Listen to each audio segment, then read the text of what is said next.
اللہ کے حبیب نے منع فرمایا، فرمایا کوئی اونچا اللہ اللہ نہ کرے، جب کوئی نماز پڑھ رہا ہو سو رہا ہو تو اس کے سامنے اونچا ذکر نہ کرو۔ کہتے میں ایک دن اونچا اونچا ذکر کر رہا تھا، اونچا اونچا میں ذکر کر رہا تھا، کیونکہ عشق لگا سی کھیڈا کھیڈ دینوں تے مینوں کھیڈا بھول گئیاں، میں کجل پایا سی یار دے ویکھنے نوں، پھر او دی یاد وچ روندے آئی ڈل گئیاں، حیدر شاہ اس گلی کدے نہ رول دی، پر ہن تے رول گئیاں۔ کہتے میں اونچا ذکر کر رہا تھا تو حضرت عمر فاروق رضی اللہ تعالیٰ عنہ نے ڈانٹ دیا، فرمایا تجھے نہیں پتا حضور نے منع کیا؟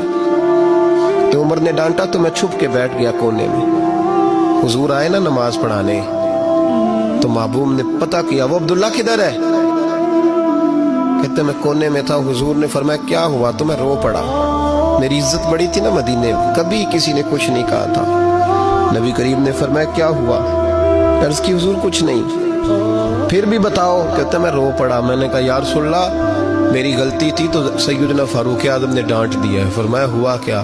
یا رسول اللہ میں اونچا ذکر کر رہا تھا، اور بات بھی ٹھیک ہے، کچھ لوگ قریب نماز پڑھ رہے تھے، حضرت عمر نے منع کیا، نبی کریم علیہ السلام نے فرمایا بلاؤ نہ ذرا عمر کو، خود قانون حضور نے بنایا ہے کہ اونچا ذکر نہ کرے جب کوئی نماز پڑھ رہا، بلاؤ نا عمر کو۔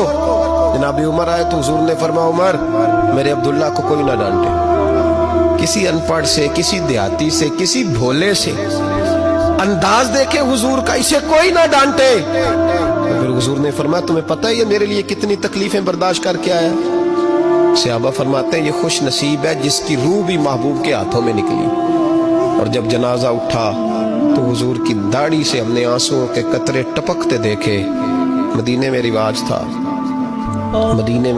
تھا کہ قبر میں قریبی عزیز اتارا کرتے تھے، پر ان کا تو مدینے میں رشتہ دار ہی کوئی نہیں تھا۔ حضرت عمر فاروق اور جناب ابو بکر صدیق کہنے لگے ہم قبر میں اتارتے۔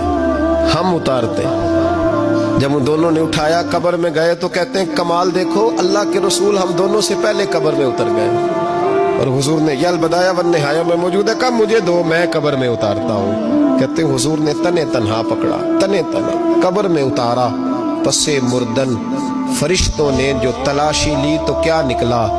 فقط ایک دل کے گوشے سے خیال مصطفیٰ نکلا۔ نبی کریم علیہ السلام نے قبر میں رکھا اور ساتھ فرمایا اے اللہ میں آج شام تک اس سے راضی تھا، تو بھی اپنے کرم سے اس سے راضی ہو جا۔